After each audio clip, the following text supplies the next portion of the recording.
So welcome to another episode in the series, in the mini-series called Be One of the Voices with the Student Success Spotlight. And today I have got a pleasure of speaking to Becs McBride. Hello, Becs. Hi, Anetta. Hello. Thank you so much for taking time to speak with me today.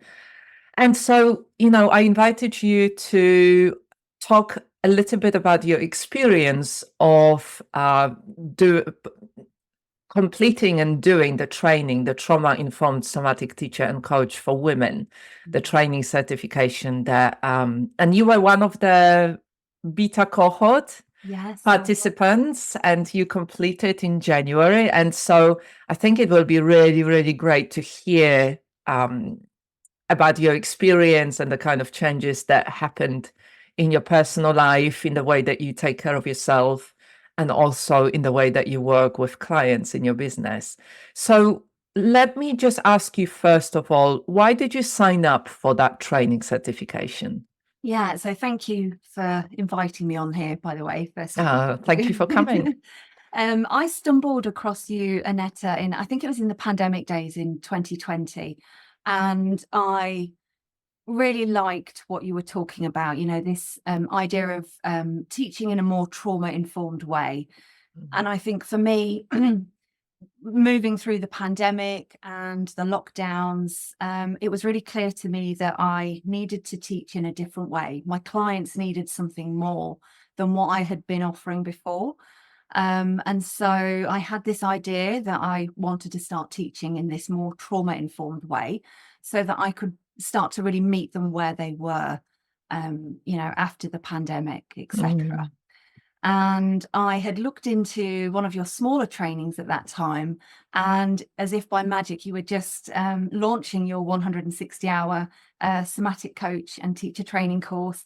And it just felt like perfect timing for me. When I looked at the content, it went over and beyond what I was looking for. So I didn't really have to give it much thought. Okay, lovely, Yeah. lovely. So if you can say a few words about, so what do you do within your work? I think that might be kind of nice to Yeah, put of it in course. context. Yeah, so I've been teaching yoga and meditation for about 10 years now. Mm. So started off with lots of different classes, and then obviously during the pandemic, I moved my business online. And since then, I've been teaching more privately within my local area. So lots of work in that way. And obviously now introducing the new stuff, the somatics, and yeah. Lovely. So how has your work changed? So let's talk, let's talk about the work and obviously about your own personal self-care. And you can start with whichever one comes to mind Yeah. first. Yeah. So, I mean, I think if I start with my personal kind of practice, um, I just have this ability now to be able to meet my needs in a much better way, in a much more empowered way. Obviously, I was, taking care of myself before, but I think the nervous system regulation, which is a big part of the course, has been quite life-changing for me, actually. I feel that I have much more clear boundaries. So,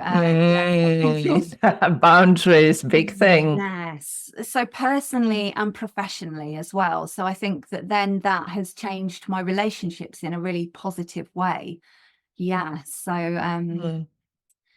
I think in terms of how it's changed my work, just I I want to say a softer approach in terms of how I teach and work with my clients now. The ability to um, meet their needs. So it's not just about meeting my own needs, but now I can meet their needs in a much more empowered way for them as well. So Mm. yeah, bringing in the somatics and teaching them about nervous system regulation, seasonal living, which was a really big thing that I pulled from the course. And they're, my clients are very receptive to that as well. They're really enjoying it. So yeah. Yeah. There was something, we were talking about because we are similar age.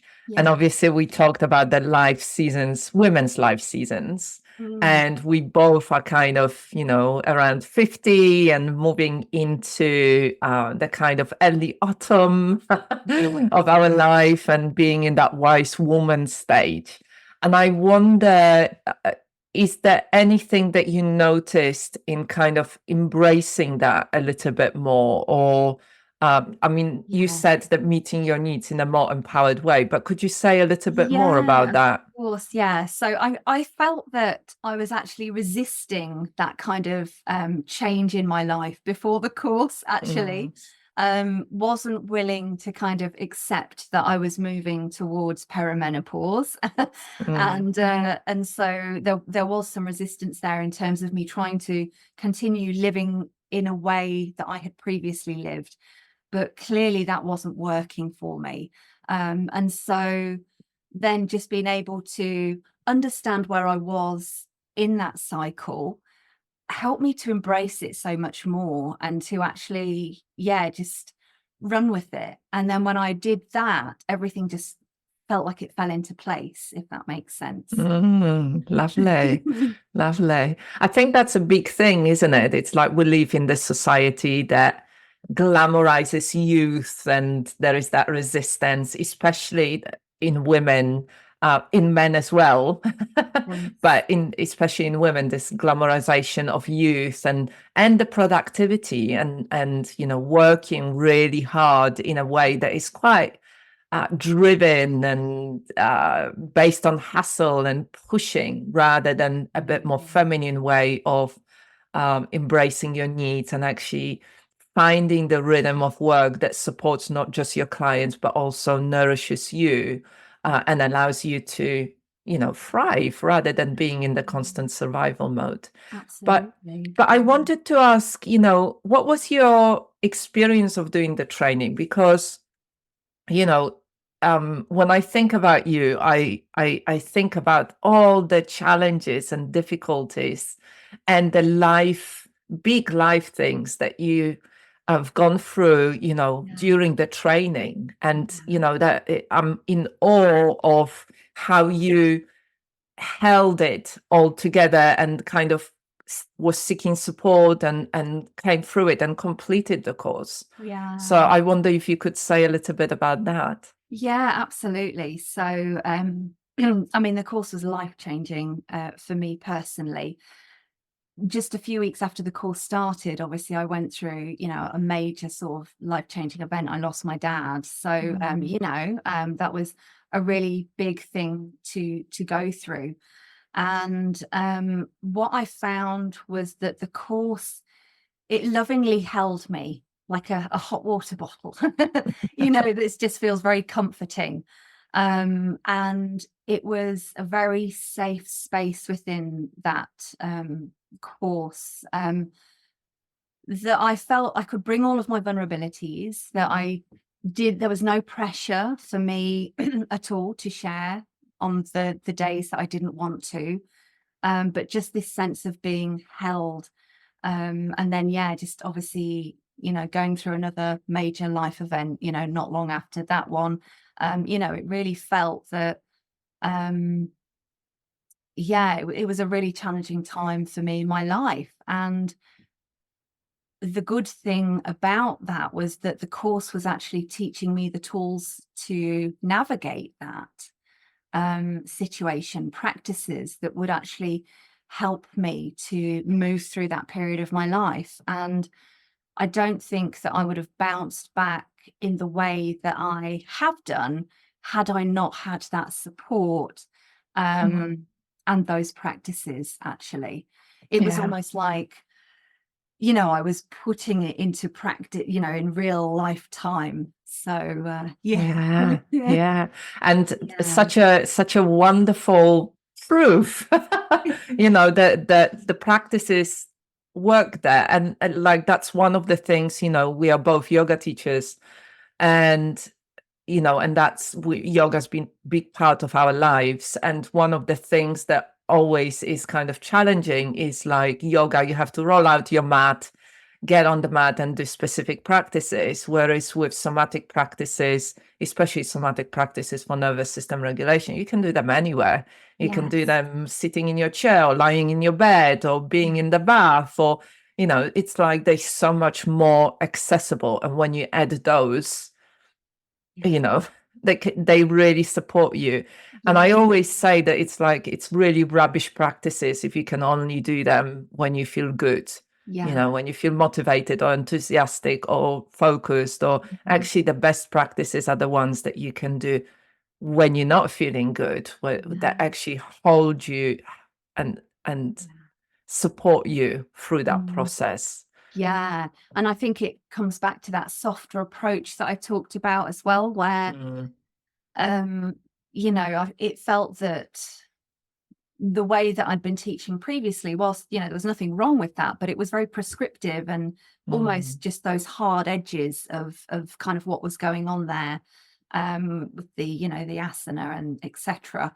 Whereas to bring in this approach, the somatic approach, it's exactly what I think is needed actually at this yeah. time and in the world that we live in. So Yeah, and it's really interesting. I really want to point out in here that you are mindfulness teacher and yoga teacher. You were never really teaching hard yoga no. and approaches anyway. Yeah. But there is this different, much softer, as you said, much more embracing and empowering and collaborative approach that Yeah. comes with the somatic approach and trauma-informed somatic approach. Yeah. Yeah, that's it. I think it's, giving the power to my clients that, they practice in a way that feels good for them. And Yeah. yeah, So yeah, I wanted to ask because you did a workshop recently I did. Yes. where you brought all of that kind of stuff. I just wanted to ask if you could tell us a little bit about that, and Yeah. how different that was to uh, all the other day retreats and workshops that you've done, over the last 10 years. Yeah. So, I mean, previously I've been running a lot of yoga retreats. So I decided to run um, a retreat that was based in somatics and seasonal living. Mhm. So this one was themed around spring. And I was interested to kind of see how it would be perceived by my clients because it was so different to anything that I'd taught before. And I just went in there with the very simple practices, that actually, the grounding, the orienting, that kind of thing, and somatic movement. And the feedback that I had from, the clients on that day were that it was, brilliant. They absolutely loved it. Um, the seasonal living, they're really enjoying that. They're incorporating it into their own lives now as well. Mhm. And I kind of feel like I'm starting this mini revolution that you sometimes have talked about in the sense of, so it's sort of teaching that they don't have to be in this rat race, that they can kind of step out of it and they can do their own thing, that feels more aligned with what they need. It was just really well received, the event. So I'm really excited to run the next one. Ah, lovely, lovely. I mean, the disconnection that we have for many of us, or majority of us, of living in this connection with nature and seasonal living, and Yeah, how important it is as you get, when you are younger, you don't really pay attention, but as you get older, in order to really feel grounded and stable and connected and have, sustaining energy, to do the things that you want to do and to stay healthy, it's really, really one of the key things, isn't it? yeah, Yeah, definitely. lovely. Yeah, thank you. And yeah, if I think about this, we had many conversations about the burnout and your own story of burnout, and how, Yeah, seasonal living and embracing the season of your life can really support you in yeah, your life and actually prevent burnout, prevent this kind of definitely. exhaustion. And 100%. yeah. Yeah. So as you know, I experienced, it was a really serious burnout. It was in 2021 and it took me 18 months to actually recover from that. Mm, And I knew that I needed to find a different approach that, was very different to what was, being talked about with the rest of the world.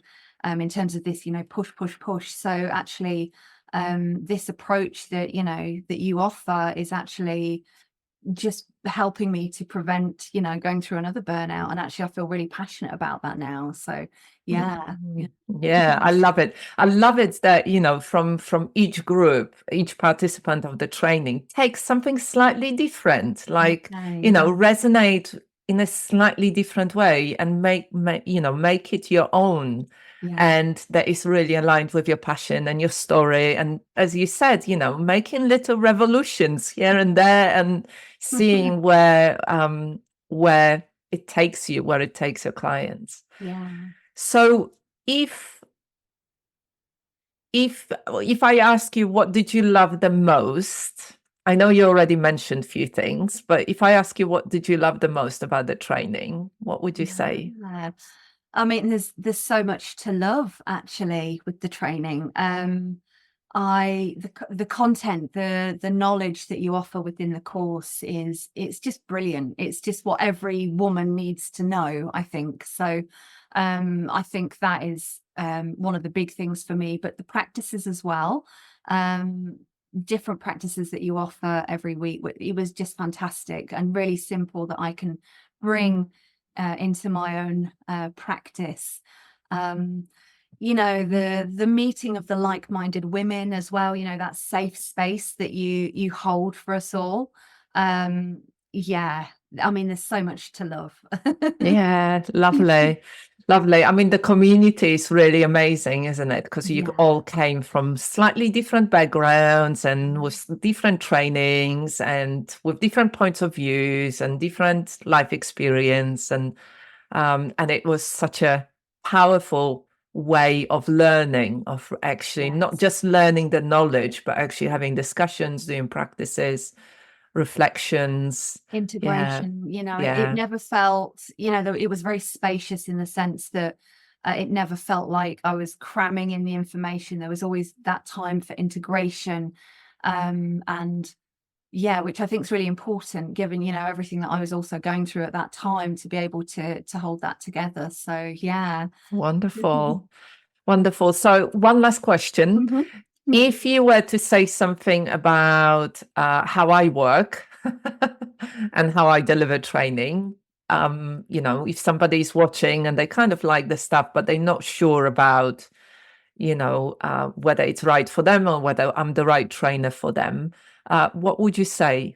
Yeah, so I think first and foremost, you're credible, and the high level of integrity as well is something that really stood out for me from the start.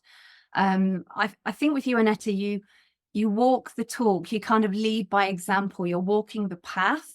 And I think that's something that I really look for when I'm looking for a teacher and a mentor is someone that is really leading by example, and you definitely do that. So I think your passion about the subject just really, it shines through as well. And I think that's what makes the course so wonderful, is that, it's kind of coming from that, from the heart. So yeah. Oh, lovely. Thank you.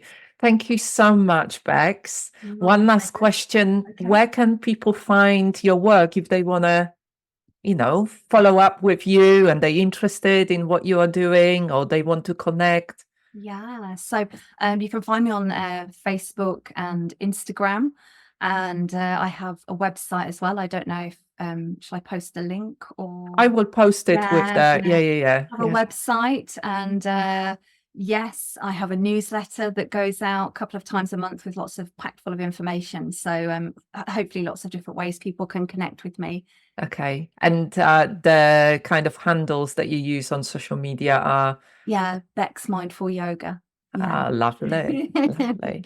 Thank you so much, Becs, for taking time to speak with me today, and for being part of the training and the community. And I look forward to seeing how everything unfolds for you. Thank you, Annetta. Thank you for having me on here. Thank you.